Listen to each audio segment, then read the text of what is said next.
एक निर्दयी धूप के नीचे एक उजाड़ खेत फैला हुआ है जो रहीम मियाँ के बंजर धरती के खिलाफ थकाऊ संघर्ष को दर्शाता है। रहीम मियाँ दुबले, पतले और अनुभवी अपने हल का मार्गदर्शन करते हैं।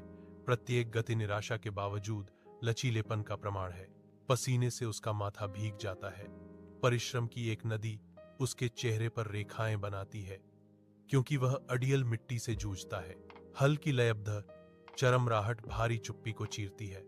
श्रम और लालसा का एक दुखद गीत। दूर से पक्षियों की आवाजें गूंजती हैं जो जीवन की जीवंतता की एक स्पष्ट याद दिलाती हैं, जो खेत की बंजर शून्यता के विपरीत है।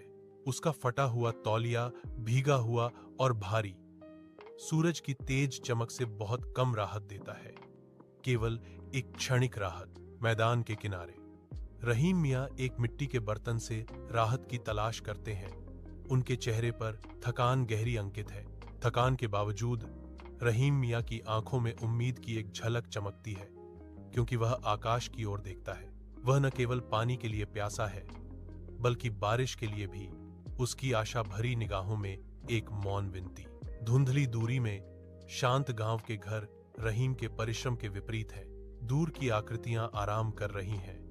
रहीम मियाँ की मौन निगरानी और शांत आशा से अनजान क्षितिज इंतजार कर रहा है।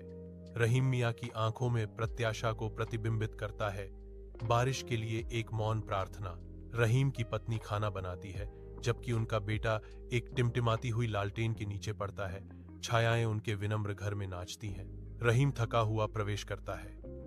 उसकी थकी हुई आंखें मंद रोशनी को दर्शाती हैं जो उसके परिवार की दुर्दशा का मूक दर्शक है। वह धीरे से अपने बेटे के सिर पर हाथ फेरता है। कठिनाई के बीच प्यार का एक कोमल इशारा। रहीम वादा करता है, अगर इस साल की फसल अच्छी रही तो मैं तुम्हारी सारी किताबें वापस ले आऊंगा।